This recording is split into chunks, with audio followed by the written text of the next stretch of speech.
Welcome back to another episode of Limitless MD. I'm your host, Vikram Raya, and today I have a really special guest, Dr. Sunny Smith. She is, one of the most powerful women's empowerment physician coaches on the planet. She has, been featured in documentaries on Amazon. She has a podcast, the Empowering Women's Physician podcast.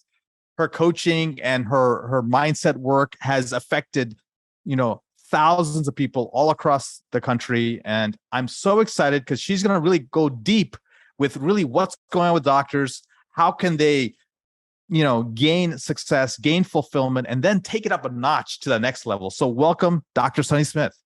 Hello, I'm so glad to be here with you. It's so fun to be here and talk about this topic. It's like my most favorite thing to talk about. What if you could reclaim hours of free time each week, create legacy building wealth, and devote more energy to your passion projects without giving up on your career as a life-saving MD? My name is Vikram Raya, functional cardiologist, high performance coach, and real estate expert. And I'm here to give you the tools, strategies, and solutions you need to transform your life so you can unlock your limitless potential and achieve greatness, all the while freeing up your precious time. Welcome to Limitless MD. Let's dive in. So Sunny, our listeners are people near and dear. They are physicians. They are high performers. They really want to take life to that next level. And they really want to understand, how can they balance being a doctor with all the other responsibilities? And is there a way, the name of my podcast is Limitless MD. Can they truly be that limitless avatar of themselves, or is it all a pipe dream? So let's talk about that, and then maybe talk about your origin story a little bit. Yeah, that's such a good question. I think we can be as much as we allow ourselves to dream to be. I think that's one of the biggest limiting factors, right? If your podcast is Limitless MD, one of the biggest limiting factors for all of us as human beings, but in particular as physicians, is our own mindset and how we see ourselves and how we see as what is possible for ourselves, because we are so good at executing and excelling on a given plan, right? So it's like, I'm going to get into med school. So early on, you start doing all the right things, and then you're going to go into ortho. So you know how to get the research project, and then you're going to go into the best residency and the best fellowship, and then you're going to get the perfect attending job, and then you're going to make partner, and then you're going to be happy, right? And then that's sort of usually I find where most physicians sort of reach out is like, okay, I checked all the boxes. I did all the things, but we feel sometimes a lot of us feel trapped. Some people who don't feel trapped, they just don't feel as fulfilled because, as you know, human beings and human brains really like progress. And so if we're not growing, we feel like we're dying or we're just sort of stagnant. And that is like a career lull that I think a lot of physicians fall into, whether it's being stagnant or being so bad as being trapped. And so what if the question for me is like, what if being a physician is the beginning? What if that's the foundation? Like, what if this is what we build the entire rest of our futures on? And it can include full-time clinical medicine. It could include part-time clinical medicine. It could include using your expertise in other areas, right? Physicians have so many characteristics that, well, A, that hold them back, but B, more importantly, that allow them to thrive in any space. Like we self-normalize because we hang around a lot of physicians. So we hang around people who are super smart, super educated, intelligent, high earners, know how to achieve. And for me, because I work mostly with women, we are some of the most educated and powerful women who've ever walked the face of the planet, right? Because only right around the time I was born could women even have credit cards in their own name. And we used to be property of men, legally in the US. And so just when we think about as physicians, all of us are so, again, compared to everyone throughout all of human history. And then when you include all the technology that's available to us today and all the opportunities available to us today, it's like, it's such a shame in some way, so predictable and stereotypical that a lot of physicians think, oh, I have to work these number of hours and take this call and be on for this long weekend and do it exactly as my employer says until I'm 65. And the truth is, that's just not real. All the rules are made up. And when you realize and have the insight, all the rules are made up by human beings, and they were made about 100 years ago for medicine, right? About what residency would look like, about what hours people would stay in the hospital when there were no antibiotics or EHRs or most of the interventions that we have. So what if I believe that now is the time really where physicians are reinventing and going to be reinventing. And there's some on the forefront, like you and many colleagues that you work with, who are on the forefront of like, hey, it doesn't have to be this way, or this isn't all there is. It is an incredibly noble profession. And, right, it's not either or. And you can really, really start thinking outside the box now, because you've demonstrated you have all of the skills and capacity to do anything you want. It's really limitless what you can apply the rest of your life to. Sunny, oh man, that gave me some goosebumps. That was awesome. Like, yeah, where were you like 10 years ago when I needed you? I know. So I just want to unpack something. So one, reinvent. I love that word, reinvent, guys. Listen to that again. She's talking about is, as a physician, it's not the end, it's the beginning, and using your physician framework as a foundation. In fact, that's what I've done. I know you've done that, Sunny. So let's get into your story. How did you first experience all this plethora of information, like, the burnout, or, you went from breakdown to breakthrough. Tell me how that happened. So many people do, right? Like most people who have a breakthrough have some kind of story where they were at some point where you had to have a breakthrough. And so there's many places where we could begin in my story, of course, as there are for all of us and all of your podcast guests. But I was an academic physician for my entire career, and I was at UCSD. I started in 1997 as a medical school student, and if I look back now as an entrepreneur, you can always trace, everything seems like it doesn't make any sense going forward, but looking back, you can connect the dots. And so I helped start what became one of the largest student-run free clinics in the country.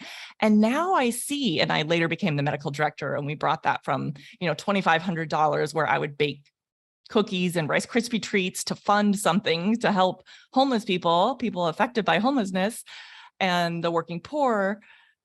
Like, you had to believe that you could make that happen. Like, that's not a thing that's available, right? To go into the basement of a church and just start asking people, sitting down and breaking bread with people who are there for a meal, and say, hey, do you need some help? And showing up week after week until they trust you. And then before you know it, you're writing grants as a student and making things happen and learning how to manage and learning how to transport hazardous waste and all of these things that, I did as a first, second, third, fourth year medical student. And then I said to my boss, she said, what do you want to do? I said, I don't know, but I want to do what this is. I want to do what you do. Like, I just want to run this thing that's different, that's not like everywhere else, where everyone's there with heart and soul and spirit. And so she's like, that's not a job. And that's not a specialty, and that doesn't pay. And so we'll see how that goes for you. So I chose to be a family doctor so I could take care of people who had nowhere else to go. And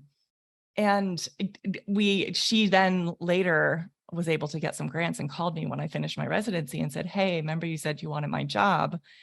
There's actually a job now. So will you come back and be our first full-time medical director? Oh, wow. I know. And so, like, in a way I can see that, and I'll get into how, I fell into this work, but I can see that from all along, it's like believing in something that didn't exist.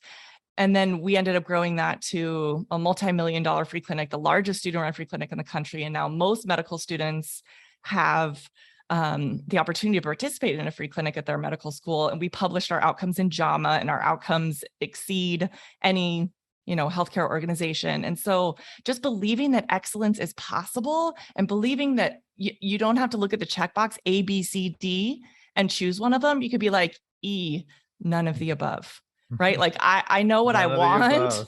Yeah, awesome. I'm gonna follow my heart. And like, that just wasn't a job, but I was like, no, this is what my heart is called to do. This is what I want. And this is how I want to do it. I tried to work in an FQHC, 15-minute visits. It just wasn't the right fit for me. And so I created a space that was an amazing fit for me for my whole career. So I stayed there, assistant professor, associate professor, clinical professor, full professor. And I was super busy. I got an an accelerated promotion for doing 6 years work in 3 years time, which is like lauded as a good thing. And in hindsight, I'm like, that is terrible that I was doing 6 years work in 3 years time. Right. And so what happened is I had a son, had a baby. And so I was like, wow, you really can't keep up this pace forever, because if there's someone at home that depends on you, you can't work 24 hours a day anymore. And then while I was very busy, I ended up getting in an accident. I was working nights at the free clinic and I worked weekends, et cetera. And so I got in an accident, a bike accident in Tahiti. And I happened to break my face and both of my arms. And so I couldn't care for myself at all. All of a sudden, I wasn't scheduled to be out, right? And this was Mother's Day. This was right before summer, where all the sub-Is and, letters of rec and all of the stuff that a professor has to do and a course director has to do. So I was like, no, the world is going to stop because everyone needs my letter and my kid needs to be driven to preschool. And like, I can't not work. My charts were undone, of course, like most physicians. But the truth is, the world keeps spinning. And so I couldn't care for myself. I couldn't bathe myself. I couldn't shower myself. I couldn't feed myself. I had to lay flat on my back for months. And I ended up with, the head injury gave me positional POTS, or this is static tachycardia syndrome. And so I couldn't even sit. So I was just like laying there. And so what was going through your mind? What was going through my mind was, why to get on that freaking bike? Why to get on that bike? Why to get on that bike? Why to get on? Like, all I wanted to do was undo that moment. I was so arguing with reality, right? A coach knows that term of like, when you argue with reality, you lose 100% of the time. And so, at that point, other physician moms and people in physician moms group had reached out to me and told me there was an app on my phone called, because I couldn't read either or watch TV because I had a head injury. So I was, out of it. And so people had said, hey, you could listen to something on podcast called the Life Coach School. And I'm like, what's a podcast? All I know is that med students listen. This was 2018. Okay. No, 17 was the accident. 18, I started my company. So getting quickly to that was just, it was not optional. When you say a breakdown to a breakthrough, it was not optional. I totally fell into this, but I was open and ready, and sort of like looking back, you could see I had growth mindset and personal development books on my shelf all the time about happiness, et cetera. So, so I ended up, my husband would put these AirPods in my ears and I would just lay there because I couldn't touch anything, right? My hands were broken. And so I would just listen as he was gone to work for like 8 hours a day of Life Coach School, like teaching us, you can't control your circumstances outside of you, but you can control how you think and feel about it and what you do about it. And so that's when I started seeing this as a blessing, as like my life may have gone on and on and on the way it was, working till I retired, which was the plan, if not for this forced slowdown. And actually I'll fast forward. So that, again, 2017. So 5 years ago now, almost exactly. And so now fast forward the 5 years, you can ask me about the company I ended up building and all of this stuff in the meanwhile, but I just lost my mom this summer. And I can tell you, when you lose a parent and you realize you're because it's not like I've lost other people before too, but it becomes like, oh, our generation is next. Like I'm the matriarch of my family now, and you're like, mortality is real. Yeah, my mortality is real. And the fact that this lived experience is all we get.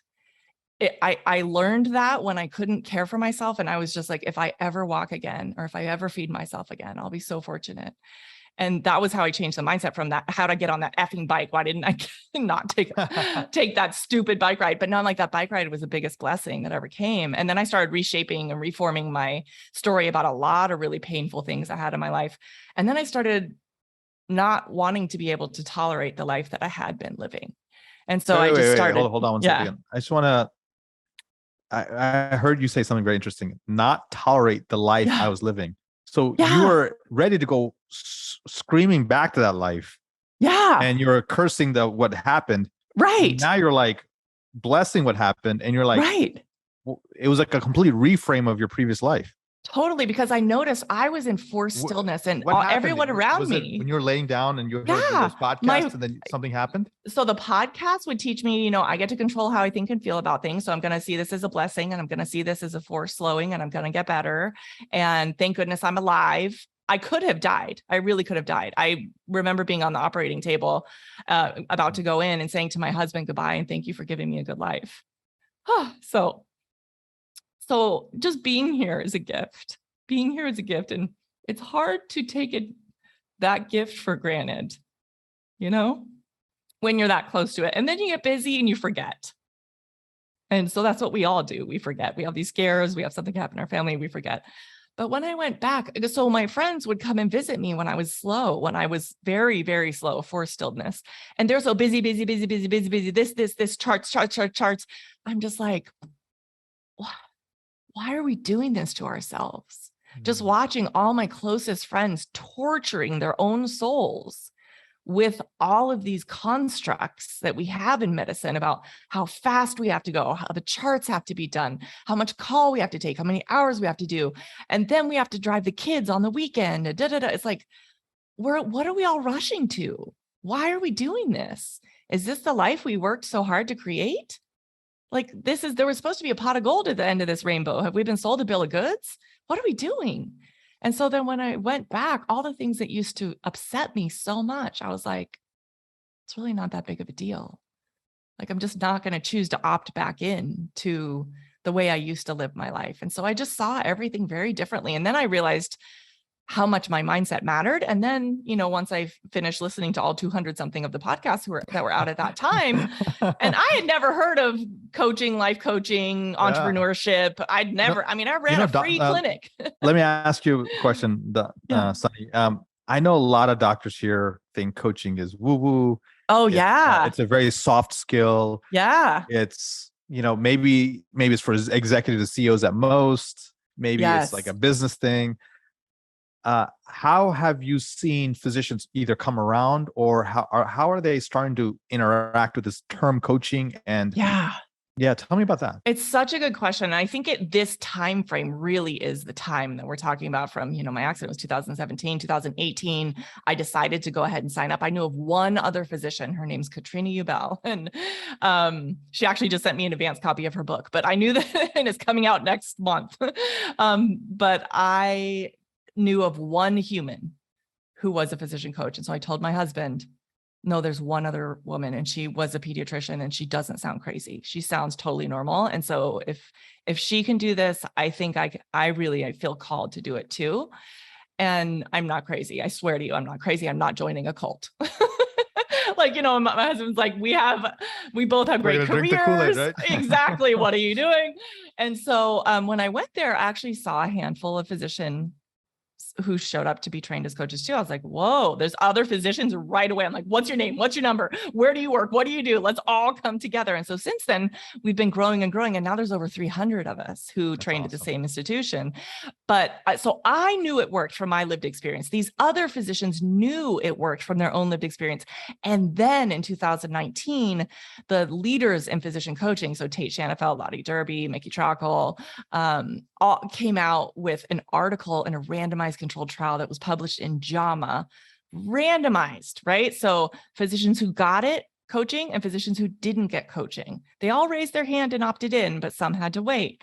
And those who got coaching got better. They had improved quality of life. They had decreased burnout. They had all kinds of outcomes that were better. Those who didn't receive the coaching and had to wait, they not only didn't get better with some kind of, standardized wellness thing that we usually offer, they got worse. So people who are not getting coached are getting worse, while those who are getting better. And so I talked about that podcast. I was so happy when that came out, and I was telling everyone, screaming it from the rooftops. I was like, yes, I knew it was true, but now I have data. And I was already doing it and doing very well in my company, but I felt very validated. I was already speaking at national physician meetings about what we were doing. And then someone who actually heard me on my podcast, it was not a physician coach, but she was a woman physician, and my voice had resonated with her. She was listening, she says, in the rain, and listening with her baby on her chest, and just, why is she so burned out? Again, for us, often as women, it's like, once we add another human into our world, we're like, whoa, we can't do this the way we used to. What the hell? What gives? What are we going to do?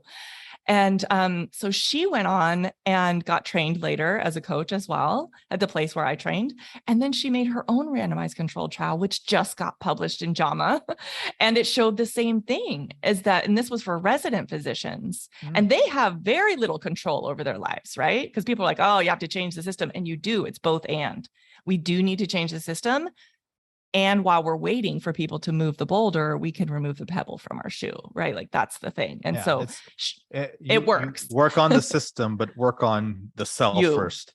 Self first, always. And so now there's 3 randomized controlled trials, and then my own data. I didn't even know there was that much data out there. Wow. Yeah. Oh, there's real data. We can link to all of them in your podcast if you want to. Please, let's do that. And then, so there's a 3rd randomized controlled trial, but in my own data, I've reviewed it recently, just within the last couple of months with physician wellness leaders, experts, those that I just talked about. And ours is the most impactful data that exists for pre-post data, and the most effective Sunny, physician wellness intervention. Yeah. I want to jump in here and ask, because I have some people like, okay, that sounds great, Sunny. Vic, I know you coach. I know Sunny, you coach, but what do you do for me when I'm in a session with you? What is people don't know? Yeah. Well, that's a really good what are you question. whispering in my ear that's going to make me so happy, so wealthy, so fulfilled in life? Tell me that. I know. That's such a good question. I should ask you, but I think there's a lot of different ways that people coach. And first of all, coaching, could you say it's new? You could try and say it's new, but it's also the things that we refer to are also in ancient religions and in Buddhism and in Stoicism. And they've been around. What you think matters, what you perceive matters. And so what we help people do is we help people identify what is the inarguable fact and circumstance of their situation. Like, I am 47 years old. Right? That is a fact. I'm not getting any younger, or my arms were broken. I have neuropathy, or, whatever the thing was for me. You identify the fact, and then you identify what it is you're thinking and feeling about it, and how you're sort of perpetuating the life that you live in, and you are creating the results that you have all around you all the time. Now, yes, racism is real. Inequality is real. Gender bias is real. Misogyny is real. The system is what it is. The data is what it is. And those are the things like facts, like a hurricane exists, but you can get on a plane, or you can get stormproof windows, or you can get, the shades that you pull down, or you can build your cistern. So it's while we're still trying to do these other things, we help you find your agency and your power, no matter where you are. Actually, there's a book that's called The Choice by a Holocaust survivor named Edith Egger. And I just had her in our coaching program, and I highly recommend that any physician who feels they don't have a choice to listen, either Google her on YouTube or listen to her book on Audible, because if she was in a concentration camp in Auschwitz and she believed that she survived because she told herself always, I have a choice. I can choose cannibalism or to eat grass. I can choose when I'm choosing to eat grass, this blade or that. And so the human will and human spirit, autonomy is incredibly important to all humans, but particularly also physicians. It's what we feel like we've lost. And so it's hey, listen, there's always a choice, always, no matter how small it seems or feels. So where is your agency? Where is your power? If you start to believe you have a choice, you start to act on it, right? Because then think, feel, act. Think, feel, act. Think, feel, act. So those actions, they're coming from a place of, I have choice here. You're not the boss of me, right? Like a little toddler would say. But we learn to comply, and we learn to become complicit. And we basically, go through this indoctrination, sort of like being in the military and medical school, in terms of you do what you're told. And there's no real arguing with, I'm not going to take call, or I'm not going to see that many patients that fast. You just do it and you learn. It's like the hidden curriculum, they say, So we just comply. And then I think it's very powerful to work with physicians who are done with their journey, right? Because when you're an attending, you really are the boss. There are no excuses. And yes, you could say I have 400,000 in student loan debt. And yes, you could say my employer, this, that, or the other. And you still have life and breath and choice. So let's go. What do you Yes. want to create in your life? It's radical responsibility, I think, is what coaching is. I think Radical extreme responsibility. ownership, taking responsibility for life, and then it's all fiction. Might as well you take the pen and create the fiction you choose, because might as well enjoy what you're doing. Yeah, the future is your property, and you get to write there whatever you want, and nobody gets to say whether it's right or wrong. And maybe it's delusional positivity, and I don't care. I'd rather be delusional in the belief that things are going to turn out than delusional in the belief that they won't, because our brains have a negativity bias, as you know so well. It's going to wake us up in the middle of the night and tell us all the things that could go terrible. Yeah. And it could actually work out too. So, right. So Sunny, let me ask you a question. What's on your nightstand right now? Oh, that's a really good question. Or audible nightstand. And Audible. Oh my gosh. I always have so many. I was just reading Keith Cunningham, The Road Less Stupid. The Road Less Stupid is so good. I was just re-listening to that on Audible because some of the chapters I really like. So if anyone in here is an entrepreneur already, or perceiving that they're probably going down the entrepreneurial road, that's one that you just got to read at some point. As I mentioned, Katrina's book just came out. And so because she's a friend and colleague, I'm pre-reading it sort of ahead of time, and going to give her feedback. And several of the last books that I read are actually books from former clients of mine or current clients. And like, so awesome, right? So like I just read Jimmy Turner's Determined, and he was a client of mine, and it's about how physicians can take back control and no matter the system is what it is, sort of basically the same type of stuff that we're just talking about right now. Yeah, he's coming on my podcast soon. Yeah. Oh, so awesome. So he'll be talking about that too. It's a very small world, but I think there's a group of us out there like, we can change the world. And even there's just some power in knowing there's other people climbing other mountaintops, you could say, and just saying, I know you're out there in the distance, and keep climbing and keep doing and keep changing the world around you. Because he's at Wake Forest as an example. Like, I don't know people at Wake Forest, right? But he can. And so we all speak to different people. Like, your people will hear you for a certain reason that you don't even know. And like I just said, there was a woman who listened to my podcast who then went and did a randomized controlled trial. And so we need so many physicians showing up differently in our own clinics, in our own hospitals, in our own families, and speaking our own truth with, maybe it doesn't have to look the way it always used to, or maybe I'm evolving as a human being and there's seasons in my life and I'm going to change, with the seasons. I love the season analogy. And I also love this analogy of, I'm a big movie fan. So unplugging from the Matrix, and living this awakened life, the enlightened physician, the awakened physician. I think that's what you're advocating for, Sunny, and you've done a phenomenal job. And tell me about do you take non-women clients? Oh, that's a good question. Like Jimmy. Yeah. Yeah, there's a lot of guys here like, why are you hating on me? I know. It's so interesting. So my company is called Empowering Physicians. It's not actually called Empowering Women Physicians, but because I always had the foresight, right, that all physicians, need to be on the same team here, right? So I started my podcast called Empowering Women Physicians because it's basically, that was how this all started, is speaking to people that are like me and my friends who I saw suffering when I was sick. And I very quickly learned that actually some people don't identify even with the term woman. And some people feel like they're more gender fluid. And I was like, OMG, am I so accidentally exclusionary and so apologetic that I didn't even realize that the name of my podcast and my coaching program is excluding some subset of people. And so there's that. And then in addition, like as a business owner / entrepreneur / change maker / thought leader, you don't want to exclude your allies. And so always I have, we're going to allow anyone who wants to be the change they wish to see in the world to be there. And so we don't exclude them. They just have to know, like, dude, it's going to be 99% ladies in here. It's just like as if you're on a women in medicine committee. If you are, there's usually a guys, handful. It's good news. She takes everybody on in. And how can they find out more about your coaching program, Sunny? They could just Google Empowering Women Physicians or go to empoweringwomenphysicians.com or go to we have a Facebook group that is for the women physicians, and there's a podcast. So yeah, these are podcast listeners, so they probably want to go check out the podcast. So we have a podcast, guys, Empowering Women Physicians. There's a website, empoweringwomenphysicians.com. All of this will be in the show notes. And man, this is amazing. And now you live in, is it Puerto Rico?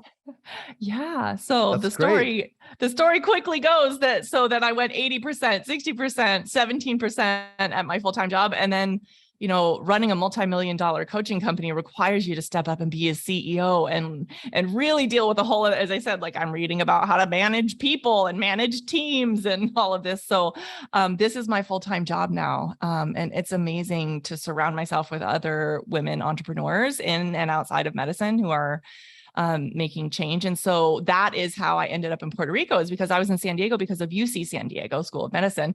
And then I was in communities of entrepreneurs, and they're like, you're in California and you're running this big company. And let's talk about, people were always saying to me, my legal team and, advisors, et cetera, like do you need to stay in California? There's different legal, because I have people who work for me in all different states, right? I have women physicians who work for me all over the place. And so you have to think, what is the corporate law in your state and in their state? And so you just start having different kinds of problems to solve.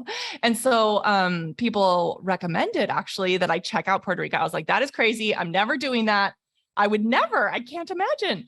And then we came to visit for spring break. We're like, oh, maybe. And then all of a sudden we're like, we love it here now. And then my friends thought I was crazy. And as you know, some of my friends came to visit me. And then within a week, they're like, we're going to move here too. Yeah. And so it's so much fun. My husband just turned 40 and we just hopped on a plane and went to the Virgin Islands. Like you can create, I don't recommend that everybody leave medicine, but what I recommend is that people find their North Star and keep course correcting and keep course correcting and keep course correcting and just allow whatever develops to develop over time. And most of my clients do not move to a Puerto Rican island and stop practicing medicine, right? So they don't have to be me. This has been my journey, but what we do, as you know, is we teach people to listen to their own internal voice and just do more of that.